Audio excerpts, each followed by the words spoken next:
Shalom, shalom, shalom to everyone. Peace of Christ to you. Yeah, so Christian Apologetic Ministry, Brother Nas. So I'm going to bring you another video again today by Brother Avery.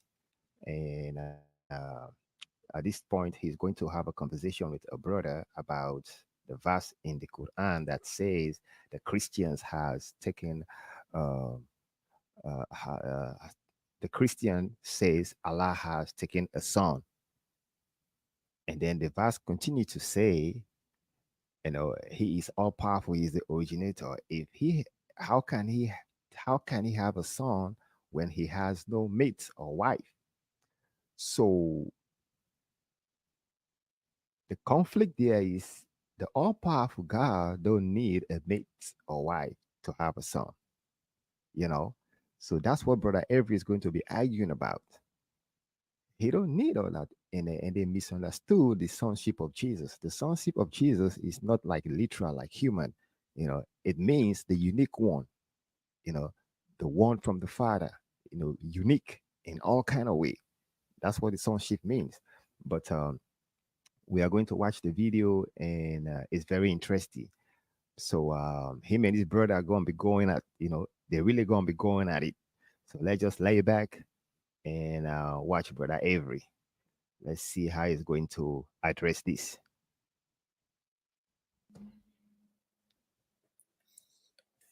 Yo, what's up, bro? What's up, man? Are you Muslim? I am Muslim. Welcome how to are the you doing? stage, my friend. Thanks for coming. I'm glad to be here. Good. So the question is, do you believe that Allah could have a son if he wanted to? Not that he needs a son. I'm asking if he wanted one, could he have one? If you wanted one, you could have one. Beautiful. I like that. Very direct. Okay, let me ask you this. So since Allah could have a son if he wanted to, could he have the son by himself, or would he need help? Would he need a partner to have a son? As the all-powerful and self-sufficient, he'd be capable of doing it on his own. Got it. So if he wasn't capable of doing it on his own, then that would mean that he's not self-sufficient and all-powerful, and he's not God by definition, correct? Exactly. All right. So how would you interpret chapter 6, verse 101, where it says, So, how can Allah so, have a son when he has no wife? Chapter 6, verse So essentially, you're 101. misinterpreting this verse, and I'll explain why. Okay. So the verse prior is pretty much explaining to you the nature of God. I'm going to go ahead and pull it up real quick. Chapter 6, verse 101. Do-do-do-do-do-do. So everybody can see what we get. Let me share.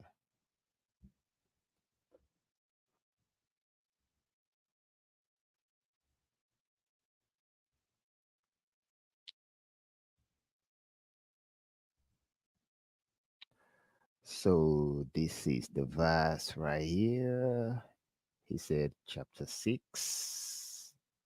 A good chapter 6 right here. And verse 101. So this is the verse right here. It says, he is the originator of the heavens and earth. How could he have children when he has no mate? He created all things and has perfect knowledge of everything. So this is the point of contention right here. This right here. How can he have children when he has no mate? So that's going to be the point of contention right there. All right, so let's go back to the video. Mm-mm-mm. He is telling you that you associate jinn, or the polytheists associate jinn with worship for Allah. Mm-hmm. And it specifies pretty much explaining to you the nature of God. Mm. He is telling you that you associate jinn, or the polytheists associate jinn with worship for Allah. Mm-hmm. And it specifies that glorified and exalted above what they claim. The next verse isn't specifically saying that he is incapable of mating without a companion. It's saying that it's not in his nature. It's saying, and like think of Zeus for instance, right? Zeus is interpreted as having wives and impregnating his wives to have children. It is specifying to the polytheistics that it's not within Allah's nature. Allah doesn't work like that. Got it. So it's not in his nature to have a son without a wife. It's not in his nature to have either. It's pretty much saying, how could you assume that it could do this extreme? Or no, sorry. How are you assuming that he would do this extreme if he wouldn't even do this minor, as he is above and exalted? It doesn't say that. of that? It doesn't say that. It doesn't say what he wouldn't do. It says what he can't do. It says says, it doesn't how say, would he have why would Allah have a son when he doesn't have a wife or wouldn't have a wife? It says, how could Allah have a son when he doesn't have a wife? So it's not Yeah. about what he would do, it's about what he can or can't do. Well, looking at the context, that's not true, because they're specifying that it's not within Allah's nature to have a son, let alone companion. This is, by the way, I'm just telling you the common interpretation of this verse. I know. It still doesn't work, because if you're saying that it's not in his nature, the context in which you're right, actually, I would actually agree with you that they're saying, or Allah's response to these polytheists that are saying that he has children, he's saying that's not what he does. That's not who he is. It's not what he does. In fact, how could he do this if he doesn't have a wife? This eliminates it. Okay. The understanding is that he has children. Obviously, to have children, you need a consort. So he's saying, how could he have a son when he doesn't have a consort? It's not about what he would or wouldn't do. I understand the point you're trying to make, but the interpretation of this verse is, and considering the context as well, I'm sorry, I'm not trying to go in circles here, but considering the context, how it literally specifies in the verse right before, glorified and exalted, he is above what they claim. Above what they claim, he's saying that it's above his nature to have a wife. Like this is the No, that's not what he says. He doesn't say it's above his nature to have a wife. He's talking about having a son and how it's impossible for him to have a son. What's the reason why he doesn't have a son, according to the context? So it doesn't you're looking for a contradiction that's not there. I'm not looking for a It contradiction. He doesn't specifically say that he is incapable of having a son. We can agree on that, right? No, it does say that.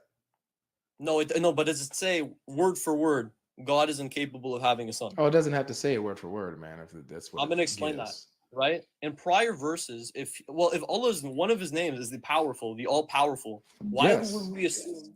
But why would we assume that this verse is saying that he's physically incapable of having a son, when the latter option is more probable, considering the fact that one of his names is the all-powerful? That doesn't make sense. Well, I agree with you that it doesn't make sense for one of his attributes to be the all-powerful when you have a verse and a context that's showing actually he's not.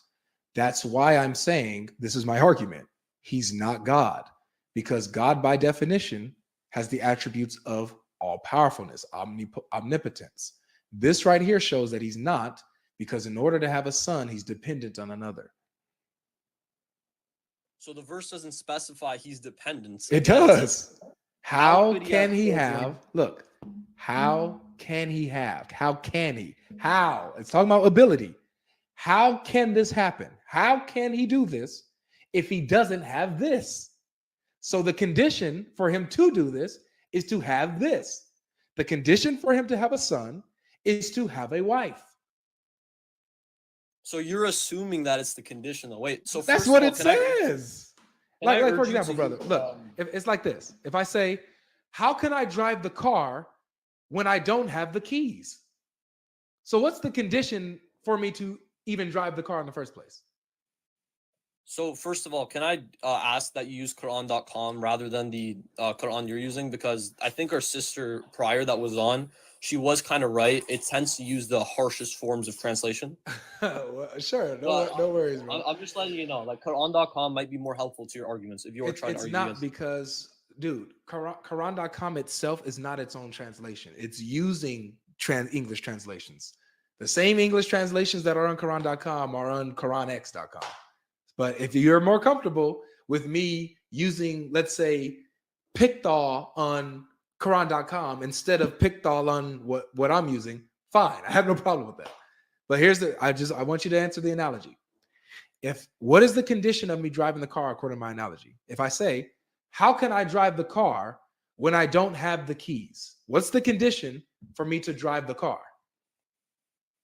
In your argument, it would be the keys. Okay. So the same phraseology is used, the exact same phraseology. How can Allah have a son when he doesn't have a wife? So what's the condition for Allah to have a son here? That he has a wife. Beautiful. In your interpretation, can I give you an alternate scenario now? Go ahead. That's just what it says, bro. It's not me interpreting nothing. It's just what it says. Sure, right. Now let's say before I say what you just said, right? What you just stated, I say, I am above even owning a car, right? Let's say I say that. Then let's say, how could I have the keys? How could I have a car when I don't even have the keys to drive a car? Prior, when I say I have no business being anywhere around a car. Yeah. So good. It doesn't. So you being above having a car, does that mean that you can't have a car simply because you're above having one? It doesn't mean I'm incapable of it, but it's there not you my go. nature to have a car. Okay, so it's below your status to have a car, but it doesn't mean that you're incapable of having a car. Exactly. So right. So, but this verse, the next verse, talks about Allah's capability. So now, same scenario, like what we've been doing. I like that you're able to bounce off my analogy. I really like that. So you're above having a car, and then your next sentence is, but how can I have a car? I'm sorry. How can I drive the car when I do not have the keys? So now it's talking about your ability. Can you drive the car without the keys, according to that phrase? No. Right. So even though you're above having a car in the first place, but with your ability, you can't drive a car without keys. You need keys to drive a car, even though with your status, you're above having a car in the first place. Same here. Allah is above having a son in the first place. However, he's not able to have a son unless he has a wife. I appreciate that you have a good point, right? This isn't something commonly heard, right? Thanks. But I think as a Christian, you would know better than anyone that context is very important. This right? is context. So, but that's what I mean. When you're reading a surah, you need to consider the rest of the surah. You can't just say, okay, it's not talking about this anymore. Now it's talking about this. You can't just deny that he just said he's above it in the first place. Because what you're saying is you're kind of denying when I say prior, I don't even associate myself with this. Then he's going on to specify it's still correlated with the verse prior. No, but I'm with you, bro. I think that you, I don't know if you know that I'm with you. I'm with you. I'm literally going with you. I'm with you on the verse prior says he's above having a son in the first place. Just like in the analogy, you said that you're above having a car in the first place. You don't even associate with having a car.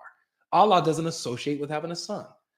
But then the next sentence is not talking about association, it's talking about ability. Wouldn't you agree that when I say, for example, if I say, just using the same analogy, I am above having a car, that's not talking about my ability to have a car, right? It's just saying that I'm above having one. Would you agree? Yeah. So it's not that is not about ability. Now, when I then continue the conversation and I say, but how can I drive the car when I don't have the keys? That's talking about my ability to drive the car, right?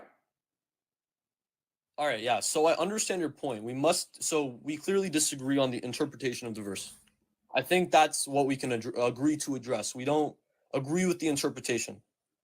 Well, I mean, it's like this with me, bro, because I'm not interpreting it. I'm literally just reading what it says.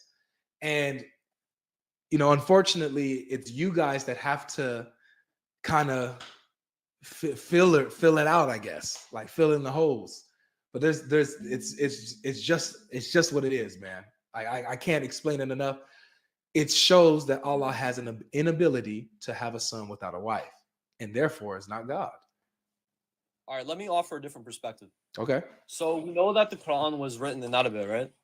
So you can't really argue semantics within specific words, because what you're making is a good point, right? It's Thank not you. saying how could he, like, or what was it? It's not saying why would I have children when I don't even have a mate. It's Mhm. saying how could he have children when he has no mate. I get Mhm. that, right? Yeah. But you also have to consider this is a translation. You can't really argue the semantics, and the most accurate conclusion we can attain is considering the context and accepting the principle of the verses. But the word in the Arabic is anna, which means how. Yes, but you'd still consider the principle.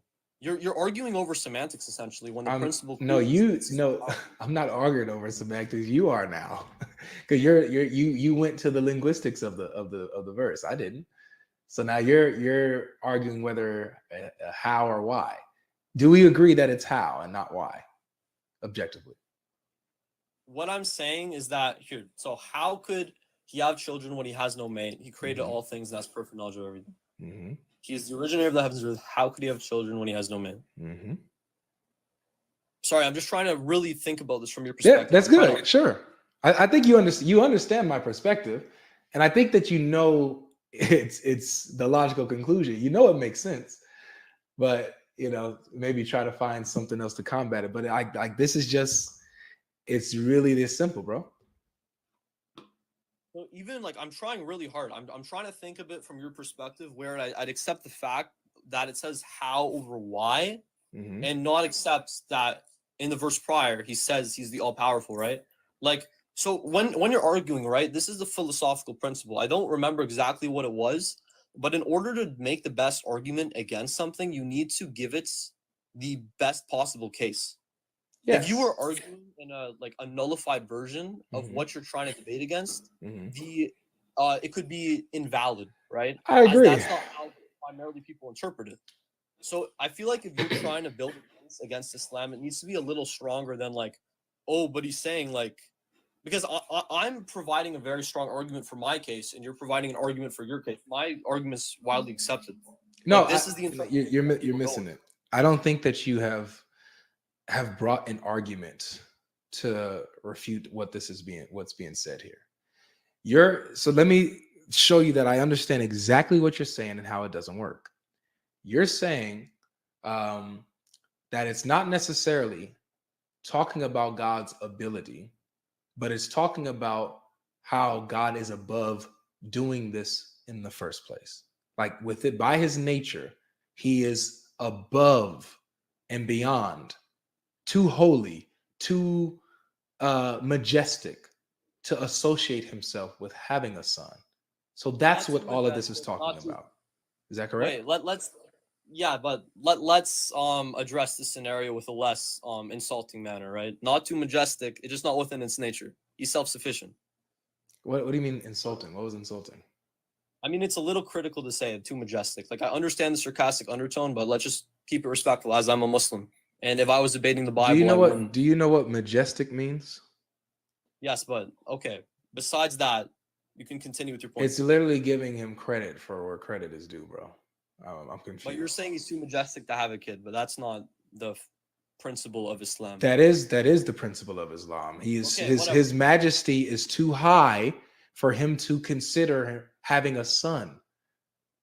It's a compliment to who he is and what he is, bro. It's not an insult. Okay. Yeah, just continue. Okay. So since he's two, let's say if majestic is sorry guys, what did I do? If majestic is a point of contention here, let's say holy. All right, let's say holy or magnificent. He's too magnificent. It's not within its nature, not within his nature. Mm-hmm. So when you say it's not within his nature, meaning his status is above having a son, similar to you having a status where you are above driving a car, right? Yeah. Okay. So the reason why your understanding doesn't work is because this verse that we're talking about is not just simply dealing with Allah's status, as it does in the beginning of the verse. It mentions how he's the originator of the heavens and the earth. That's his status. That's his glory. But then it brings up his ability. How can he do this if he doesn't have this? So the verse, yes, exactly, yes. But yeah, don't you think it makes kind of like he's saying, how could I not have a child if I don't even have a woman, right? I really okay. I understand your perspective now. I genuinely understand. But now I want you to try to look at it from my perspective, right? How if it's not within his nature, right? Let's say it like this: if it's not within his nature to even have a companion, how could he have a kid? Or sorry, other way around, it vice doesn't say versa. that. How could he have a kid? No, it does say that because the verse before says, "Glorified and exalted, he is above what they claim." Does In the it say? Quran, Does it say that he's above having a wife? glorified and exalted, he is above what they claim. He is above And what what they is? claim. And they're claiming that he has that he has children, not a wife. But as the self-sufficient, we know it's not within his nature to have a wife. That doesn't mean that he's not self-sufficient if he has a wife. Okay, wait, what argument are you trying to make? You're trying to go away from the fact that the verse is addressing Allah's ability. You're trying to say no, it's not addressing his ability. The second that a phrase or sentence begins with how can, that's literally addressing ability, bro. There's no way around that. It's okay. So what you're misinterpreting is it's not necessarily so we can. It's literally addressing something, but it's not literally addressing ability. Where do we go from here? Stuck in the middle of nowhere, close to home. Come on, Yeah, bro. sorry, brother. I consider myself an unbiased person, right? And I really try to look at it from You're other being perspectives. biased here, though. I mean, I could say the same thing about you. We're kind of going in circles, right?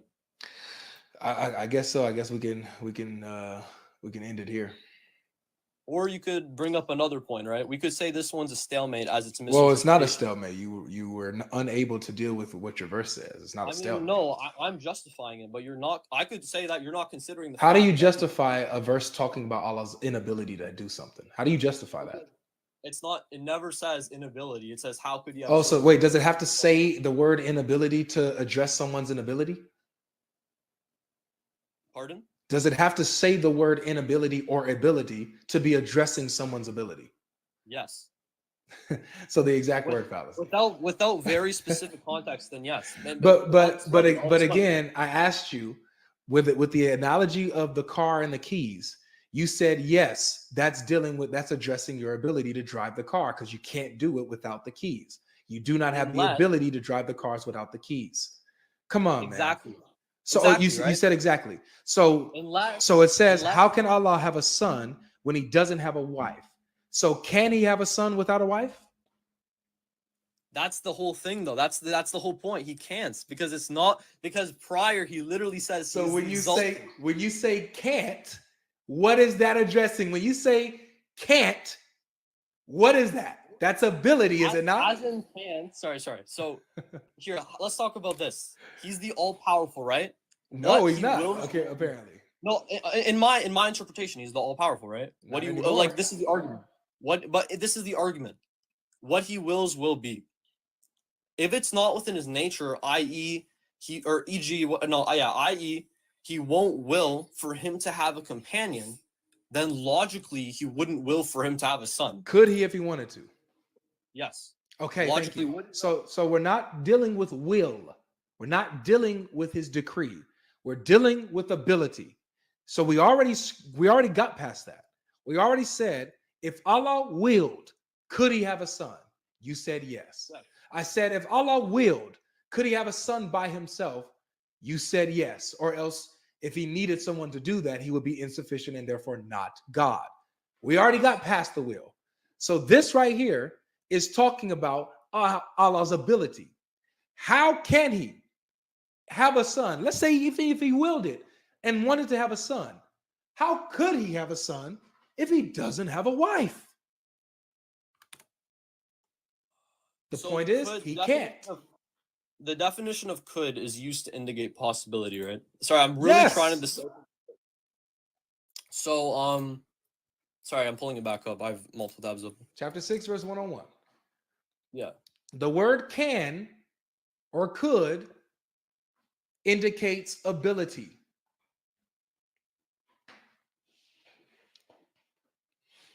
That's the issue here.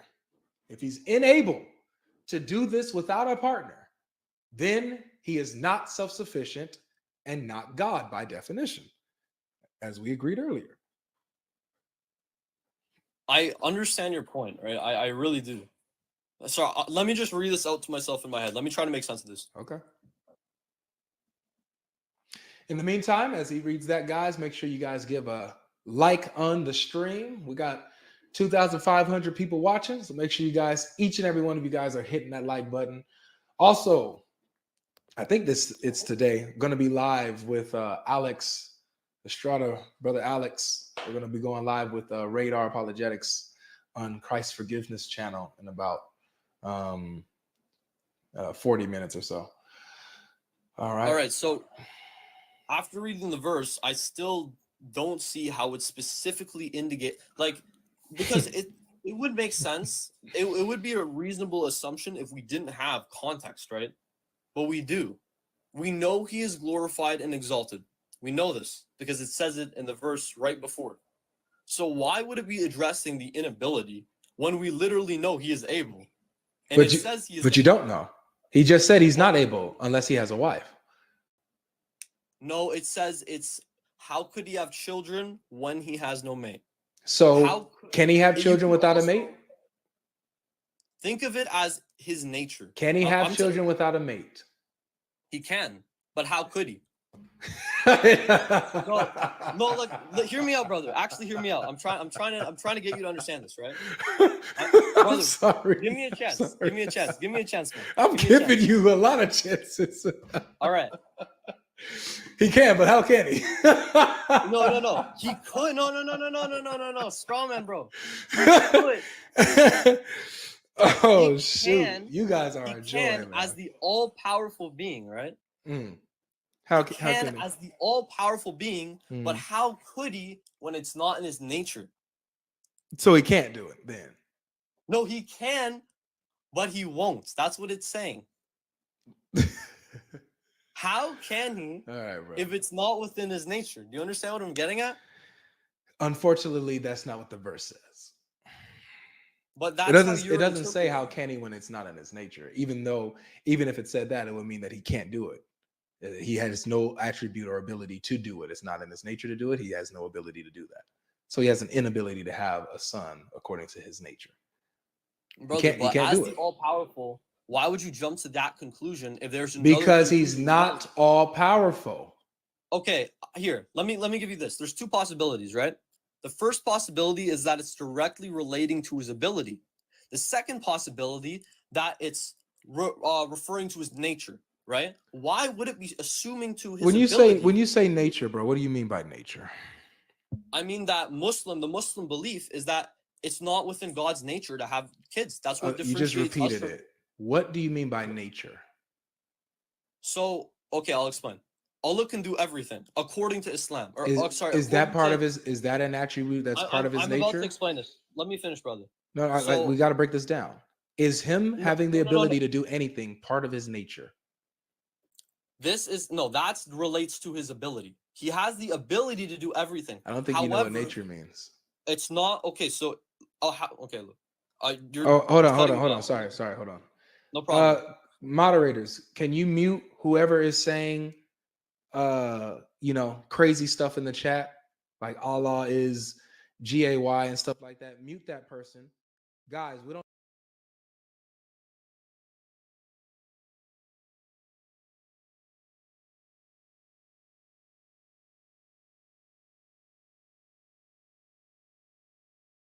Thanks. But yeah, so go ahead. So that you said I need you to define nature because it sounds like to me you don't really have an idea of what nature actually is. Okay, so according to the Quran, right? We know that it's not within God's nature to have children.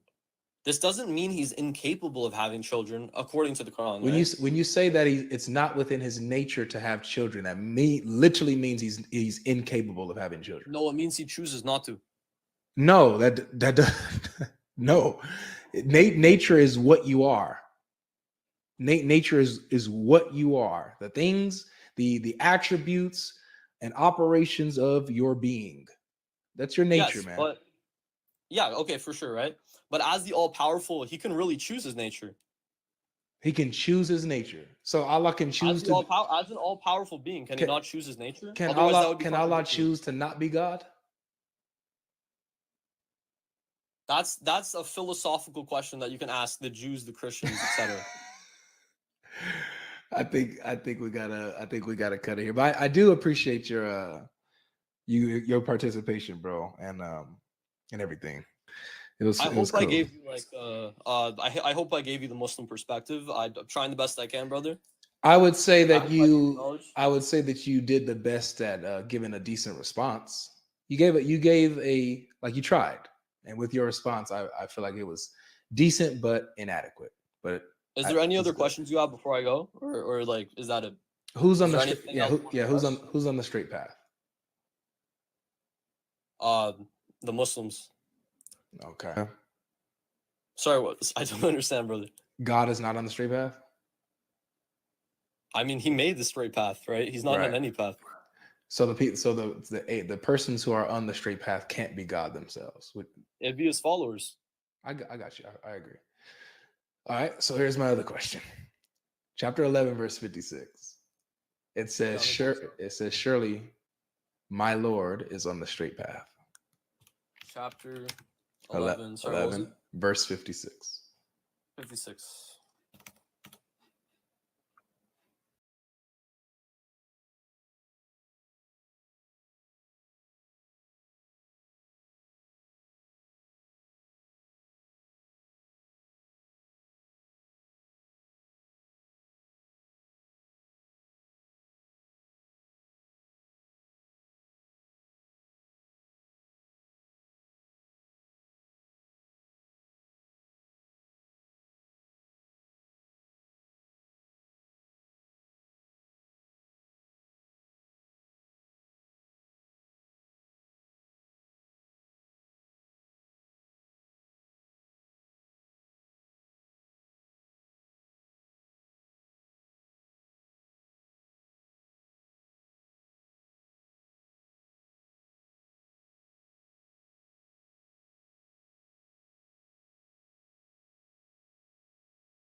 Hmm. In my translation, it reads different, unless I'm mistaken. All right, let's see what they got to say. Let's see. Because in my translation, it reads different.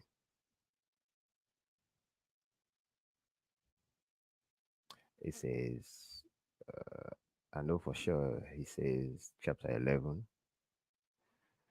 verse 56, 11:56. He say, I have put my trust in Allah, my Lord and your Lord. There, there is no living creature that is not completely under his control. Surely my Lord's way is perfect and just. Uh, but he did say 11:56 though. But I don't know why he reads different. Let's see. Let's see what's going on. Let's continue with the video. Okay, 56. Oh, this is in the Bible, No, it's the Quran. chapter 11, 56.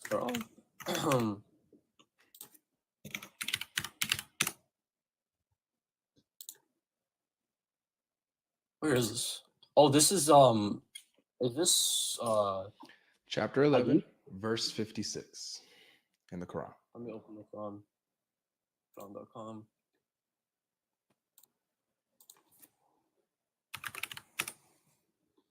Surah Hud 56. Mm-hmm. I put my trust in Allah, my Lord and your Lord. There is no living creature that is not completely under his control. Surely my Lord's way is perfect justice. Oh, that's not what it says. Wait, read that out loud because I want the audience to hear what that translation Sure. says. That's terrible. This is according to Quran.com.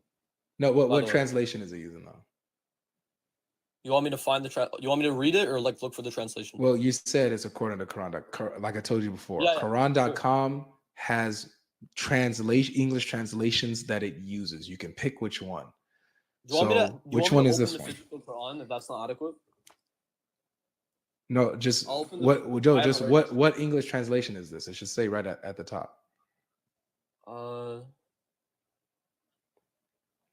I can't find it. All right, no worries. But go ahead and read that though, because I want everybody to hear how they butchered the Quran on purpose. Go ahead, read that last part.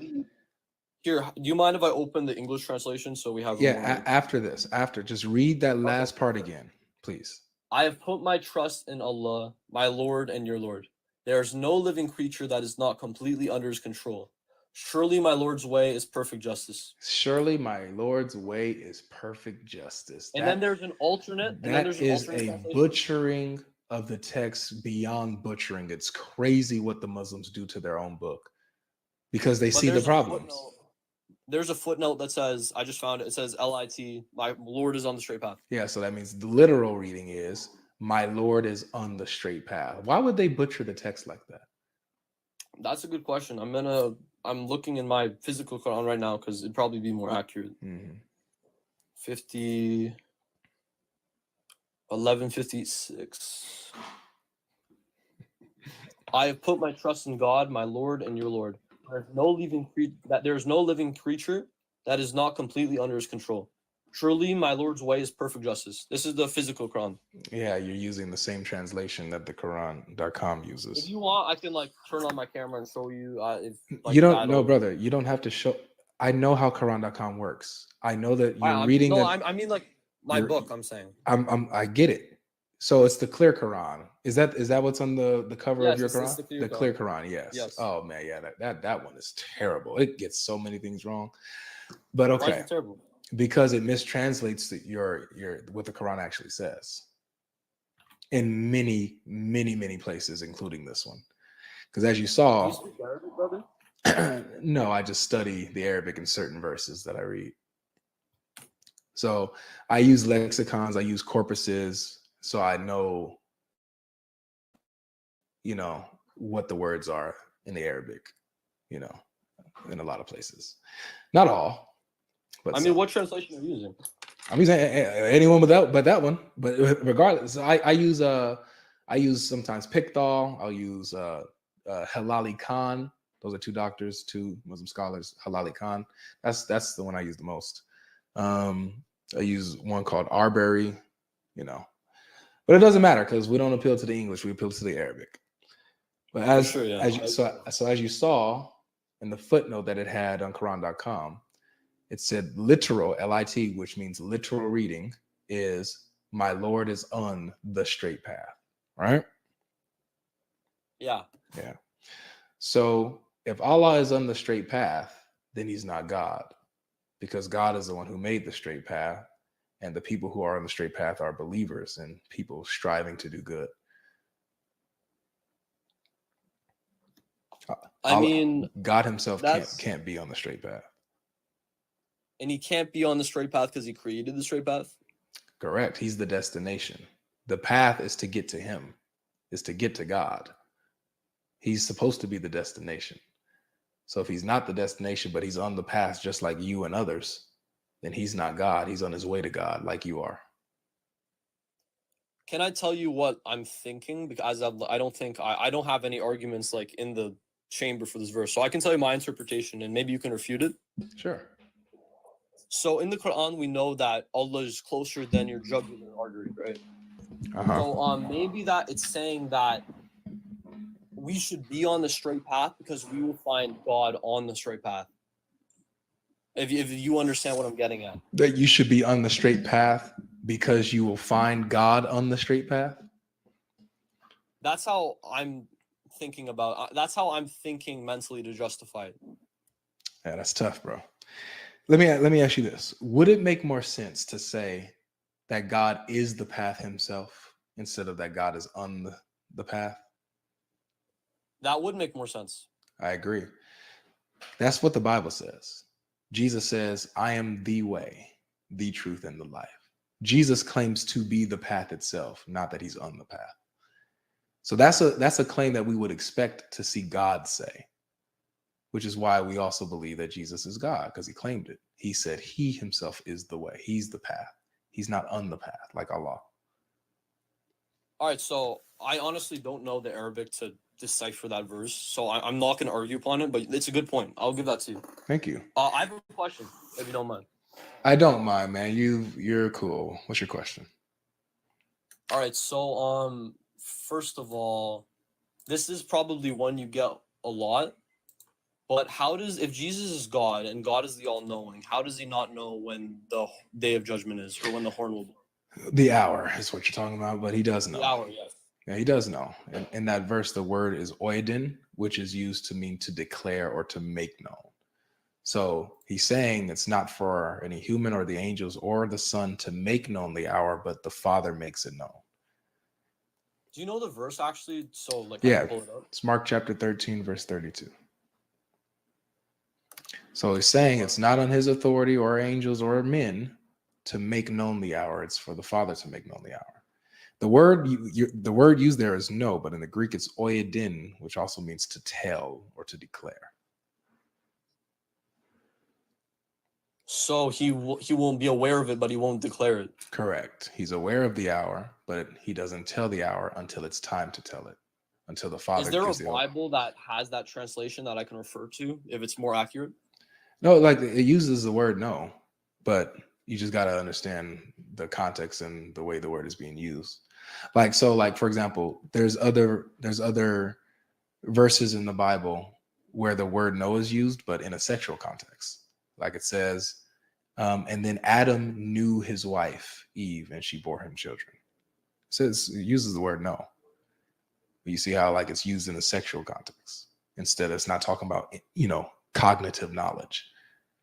So with Jesus here as well, like or Paul, same word, New Testament, the word oidin, same word that Jesus uses when he says, nor the Son knows the hour. Paul uses the same word. And he says in 1 Corinthians, he says, talking to the Corinthians, he says, when I came to you, I decided to know nothing except Jesus Christ and him crucified. So obviously that doesn't mean that he literally didn't know anything. He just only came telling them about Jesus being crucified, spreading the gospel. That's all he came to declare to them. Same way, Jesus is saying that it's not for him to tell it. It's not for him to declare it. Here's another nugget to this as well. A few chapters before and even after, Jesus compares the last hour, like his coming, to a Jewish wedding. Now, in a Jewish wedding, it's the father that makes known the wedding day, not the groom or the bride. Now, that doesn't mean that the groom and the bride don't know their own wedding day. It's just not on them to announce it. The father of the groom announces the wedding day.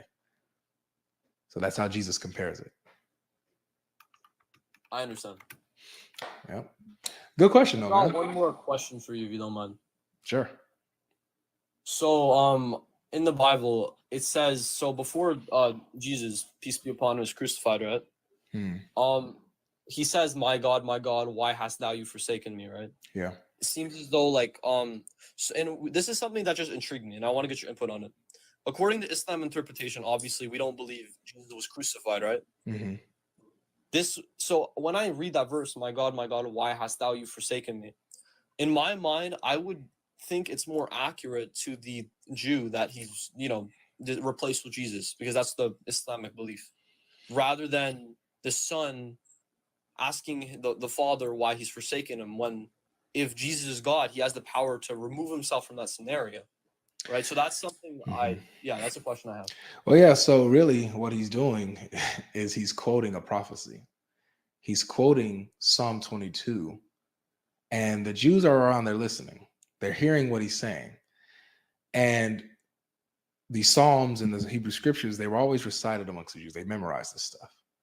So when they heard the first line of this psalm, they would know what Jesus is quoting. Psalm 22. So if you want, we could take a look at that just really quick. You'll be amazed by it. Yeah. Psalm 22, man. It's really amazing. I got it. All right. Go ahead and read it out loud for me, because I don't have it in front of me, but I'll listen to you. Just the first verse? Yeah, first verse.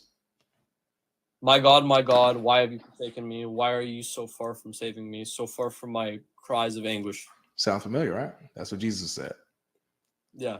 Right now, drop down to about, I want to say, the 6th verse. What's verse 6? Like, read from verse 6 to 8. What does that say? But I am a worm and not a man. Mm-hmm. Keep Born going. by everyone, despised by the people. So he's low, and he's despised and rejected by the people. Sound familiar? Yeah. Yeah. Now, go ahead and skip down to verse 14. Read 14 to 16. I am poured out like water, and all my bones are out of joint. My heart has turned to wax. It is melted within me. My mouth is dried up like potsherd, and my tongue sticks to the roof of my mouth. You lay me in the dust of death. Dogs surround me. A pack of villains encircles me. They pierce my hands and my feet. They did what? They pierced my hands and my feet. You see that? Does that sound familiar? Yeah. So this is what Jesus is quoting. And he's quoting a psalm 1,000 years before this event happens by prophet David that prophesies what's happening to the Messiah.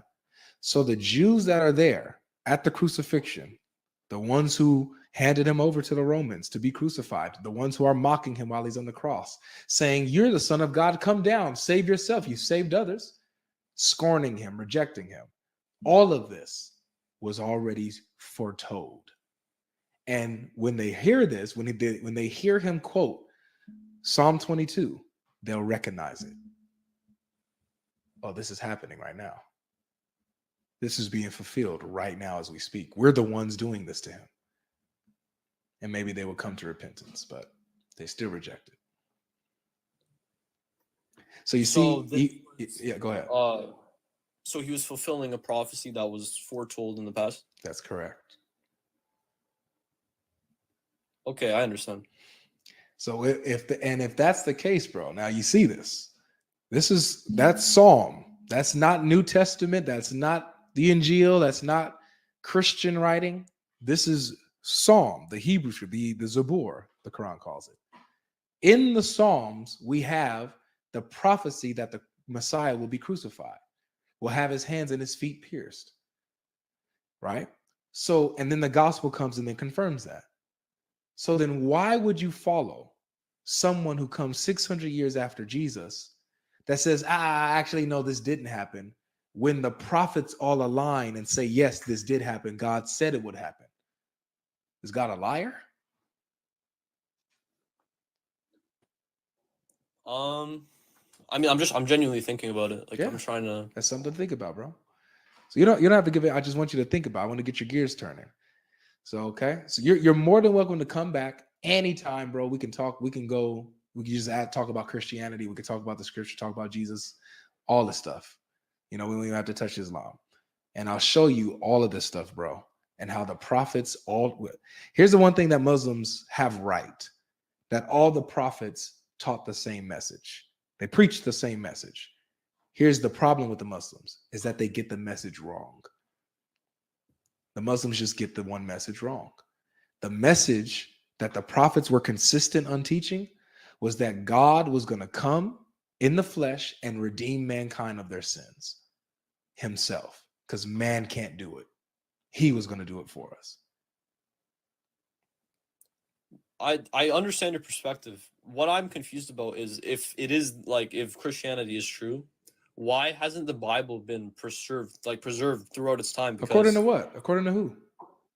Well, there's verses from the Bible missing, for instance, and the church revokes. There's nothing. There's no verses in the Bible missing. If you have, because you're talking about manuscripts. If certain manuscripts do not have certain verses, but other manuscripts do have those verses that the other manuscripts lack, is there anything missing? No, right? I mean, no. Right. So nothing is literally missing. But what you'll be thinking of is that certain translations have what might be called a manuscript tradition. So like certain translations may go on like the earlier manuscripts, right? As opposed to later manuscripts that have survived better than the earlier ones. So the earlier ones, they'll be fragmentary. There'll be, pieces and stuff like that. So not survived as well as the later ones. And there'll be some verses that are in there, that's some textual variants in there. And the later ones, they'll have some they'll have what was missing, or vice versa. We're not missing anything. Nothing is lost. We actually have too much. I've got one more question, if you don't mind. Sure. Does that make sense though? Yeah, I understand that there's going to be verses in other manuscripts to make up for, to account for them. Yeah. My other question was, what is your interpretation of Muhammad, peace be upon him, as an illiterate man, historically documented being illiterate, to come out of a cave one day with, writing? Mm-hmm. What do I think of him? I think you know what nature means. Not missing anything. Nothing is lost.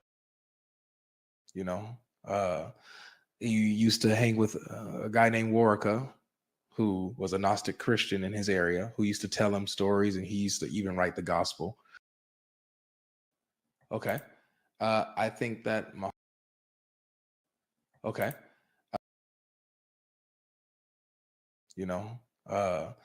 You used to hang with a guy named Waraka, who was a Gnostic Christian in his area, who used to tell him stories, and he used to even write the gospel. What was his name? Waraka. Warqa. Waraka. Waraqa. Waraka. Oh yeah. And so this was before he passed away. Before Muhammad's prophethood, he passed away a bit. But so he used to, and even the Jews, they used to recite the Torah around him in Arabic and stuff like that, the Hadiths talk about. So he would hear things. He didn't know what was in the scripture himself, but he would hear things. And so I believe that he, based off what he heard, he would put in Islam his own twist to it, put his own little touch on it. Familiar stories. We see a lot of familiar stories in the Quran, a lot of familiar fables, even like Jesus creating a bird from clay. Like that's a fable in the infancy gospels. I forget which one, if it's Thomas or whatever, but it's we see this stuff. We see these stories that existed before him that he puts into the Quran as if it's Allah's revelation. And then, so not only that, you have obviously his experience in the cave. I do believe that he actually did experience something in the cave, but it was not an angel of God. No way. Because when we look at the angels of God and how they appear to people, they come in peace. Now, a person may be startled at first, but the angel will say, "Peace," I'm and let them know who they are. I'm Gabriel, or whoopty whoop, you know, um, I've come from it with a message from your Lord, and the peace and tranquility will come over them. However, with Muhammad's example in the cave, suppose it doesn't. Number one, it doesn't say that an angel came to him or addressed him, or the entity doesn't make itself known. It just comes on Muhammad and then presses on him to where he can't take it anymore. It's hard for him to breathe, and is trying to force him to read something that he can't do. He's illiterate, telling him read, read, and he's saying I can't read. And then it presses him some more and presses him again. And I think it does this 3 times. And after this happened, Muhammad came out of the cave suicidal. He came out of the cave thinking that he was demon possessed, thinking that he was crazy. There's never been an example of this in the Bible where an angel appears to someone and they think that they're demon possessed. They think that they've been tormented and are suicidal now. Never happens. That's what we see when we see demonic possession, though. That's what we see when. So you think it was a demon? Absolutely, 100%. It matches. It matches what demons do. But you don't think it was Satan, right? Not necessarily. It could have been, All but right. not necessarily Satan. But it could have All been. right. Well, I'm gonna bring that. I was taking notes of your examples, right? You're clearly very educated upon your religion, and I respect that Thank because I you. know a lot of people who try to argue and aren't necessarily educated. Mhm. So I'm gonna bring these questions to. I'm gonna bring them to. I'm gonna go to the church and ask, and I'm gonna go to the mosque and ask, and I'm gonna try to get different interpretations. And when I'm updated and I have any questions or I want your input on anything, I'll just join you live again. Definitely, man. Well, God bless you on your journey, bro. Yeah, you too, brother. All right. I really appreciate you. I appreciate you, man. Same, same. I love conversations like this, man. That's why you last longer than the others. Me too. All right.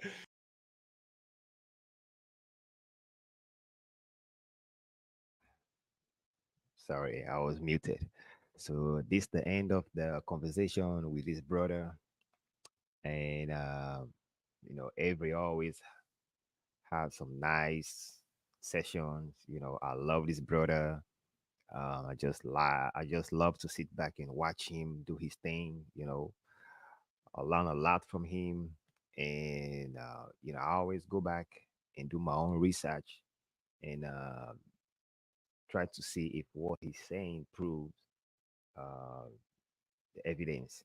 You know, like the evidence is coming up with. Let me, try to see if it matches. But I love that brother, and he's cool, and he read all the books, do his research, and yeah, he kind of really got me into deep into apologetic. I mean, it's just cool to kind of research on all the different religions, see what they believe, who is talking what, and I really got interested in the Quran because it's a lot that is said in the Quran about what I believe as a Christian. So that really you know, give me the interest to kind of look into it. Like, okay, what is it? What am I doing wrong? What have I done wrong? And stuff like that. Like a calling Jesus, like Jesus saying he is the Son of God. You know, uh, calling other people, other believers, Son of God. The Quran is totally against that. Totally against that. Matter of fact, you end up in hellfire. Calling yourself the Son of God, stuff like that. It is very serious. So that was that was a good video right there. Because he point out the issue in that verse. Where he says, "How can Allah have a son when he has no mate?" That's a problem right there. And I pull up my own verse on Quran.com, and lo and behold, they changed the translation. And I thought I was reading something different. So I came to find out. See, he picked that up. They changed the translation. They changed the translation because they noticed there is a problem. Wow. But all right, guys. I enjoy the lives, and hopefully this video is going to stay there and other people will have the opportunity to watch it later on. All right. Shalom. God bless. Peace.